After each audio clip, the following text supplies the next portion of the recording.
Ladies and gentlemen, let's begin chapter 12. I promise you that this is the last time that I will use the phrase meanwhile back at the ranch.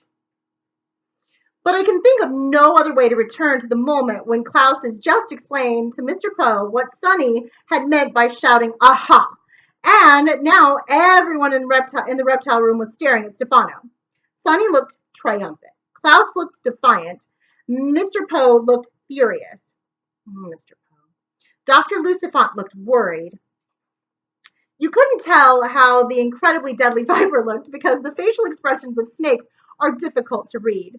Stefano looked back at all these people silently, his face fluttering as he tried to decide whether to come clean, a phrase which here means admit that he is really Count Olaf and up to no good, or perpetuate his deception, a phrase which here means lie, lie, lie. Stefano, Mr. Poe said, and coughed into his handkerchief. Klaus and Sonny waited impatiently for him to continue. Stefano explained himself. You have just told us that you are an expert on snakes. Previously, however, you told us you knew nothing of snakes and therefore couldn't have been involved in Dr. Montgomery's death. What is going on? When I told you I knew nothing of snakes, Stefano said, I was being modest. Now, if you will excuse me, I have to go outside for a moment. And you weren't being modest, Klaus cried. You were lying. And you were lying now. You're nothing but a liar and a murderer. Stefano's eyes grew wide and his face clouded in anger. You have no evidence of that, he said. Yes, we do, said a voice in the doorway, and everyone turned around to find Violet standing there with a smile on her face and evidence in her arms. Triumphantly, she walked across the reptile room to the far end, where the books Klaus had been reading about the Mamba du Mal were still stacked in a pile. The others followed her, walking down the aisles of reptiles. Silently, she arranged the objects in a line on the top of the table. The glass vial with the sealed rubber cap, the syringe with the sharp needle, and the small bunch of folded papers, a card laminated in plastic, the powder puff, and the small hand mirror. What is all this, Mr. Poe said, gesturing to the arrangement. This, Violet said, is evidence, which I found in Stefano's suitcase. My suitcase, Stefano said, is private property, which you are not allowed to touch. It's very rude of you. And besides, it was locked. It was an emergency, Violet said calmly, so I picked the lock. How did you do that? Mr. Poe asked. Nice girls shouldn't know how to do such things. My sister is a nice girl, Klaus said, and she knows how to do that sort of thing. Ruffic, Sonny agreed. Well, we'll discuss that later, Mr. Poe said. In the meantime, please continue. When Uncle Monty died, Violet began, my siblings and I were very sad, but we were also very suspicious. We weren't suspicious, Klaus exclaimed. If someone is suspicious, it means they're not sure. We were positive that Stefano killed him. Nonsense, Dr. Lucifant said. As I explained to all of you, Montgomery's death was an accident. The Mamba du Mal escaped from its cage and bit him, and that's all there is to it. I beg your pardon, Violet said, but that is not all there is to it. Klaus read up on the Mamba du Mal and found out how it kills its victims. Klaus walked over to the stack of books and opened the one on the top. We had marked his place with a small piece of paper, so he found what he was looking for right away. The Mamba du Mal, he read out loud, is one of the deadliest snakes in the hemisphere, noted for its strangulatory grip, used in conjunction with its deadly venom, giving all of its victims a tenebrous hue, which is ghastly to behold. He put the book down and turned to Mr. Poe. Strangulatory means, we know what the word means, Stefano shouted. Then you must know, Klaus said, that the Mamba du Mal did not kill Uncle Monty. His body didn't have a tenebrous hue. It was pale as it could be. That's true, Mr. Poe said. But it doesn't necessarily indicate that Mr. Montgomery was murdered. Yes, Dr. Lucifant said. Perhaps just this once the snake didn't feel like bruising its victim.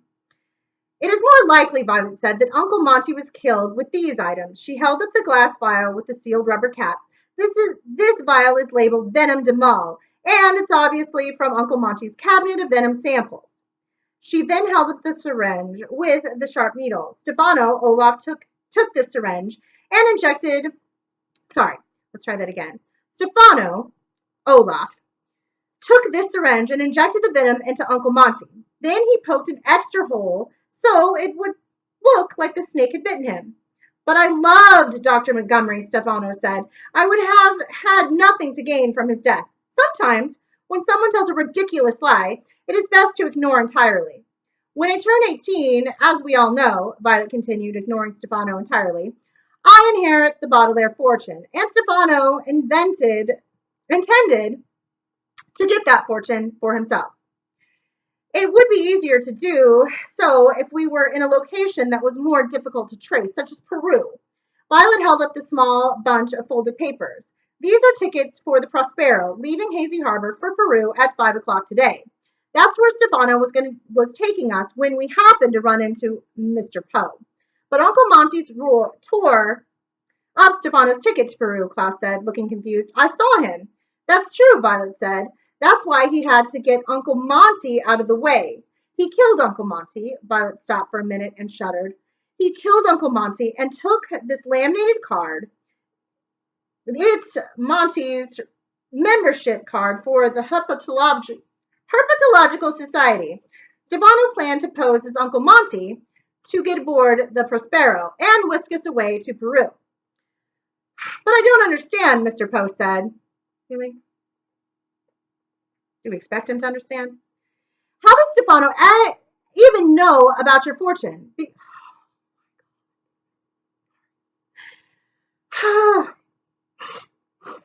he's Count Olaf, Violet said, exasperated. The author is meant to make you feel exasperated here, I believe. Exasperated that she had to explain what she and her siblings and you and I knew the moment Stefano arrived at the house.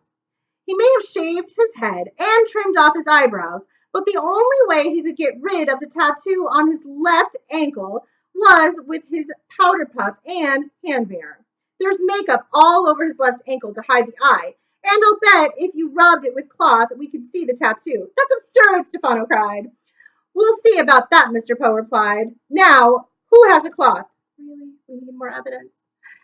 Not me, Klaus said. Not me, Violet said. Gooey, Sunny said. Well, if nobody has a cloth, we might as well forget the whole thing, Dr. Lucifon said.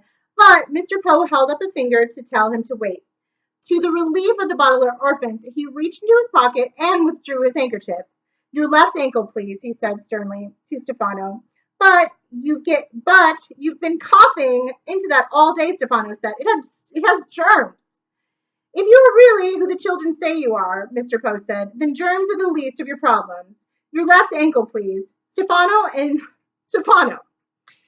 this is the last time, thank goodness, we'll have to call him by his phony name, gave a little growl, and pulled his left pant leg up to reveal his ankle. Mr. Poe knelt down and rubbed it for a few moments. At first, nothing appeared to happen. But then, like a sun shining through the clouds at the end of a terrible rainstorm, the faint outline of an eye began to appear. Clearer and clearer it grew until it was as dark as it had been when the orphans first saw it, back when they lived with Count Olaf. Violet, Klaus, and Sunny all stared at the eye. The eye stared back. For the first time in their lives, the Baudelaire orphans were happy to see it. All right, that is the end of chapter 12. Should we continue with chapter 13? That's a little bit longer than I thought. All right, we will continue with chapter 13, I believe our final chapter, on our next video.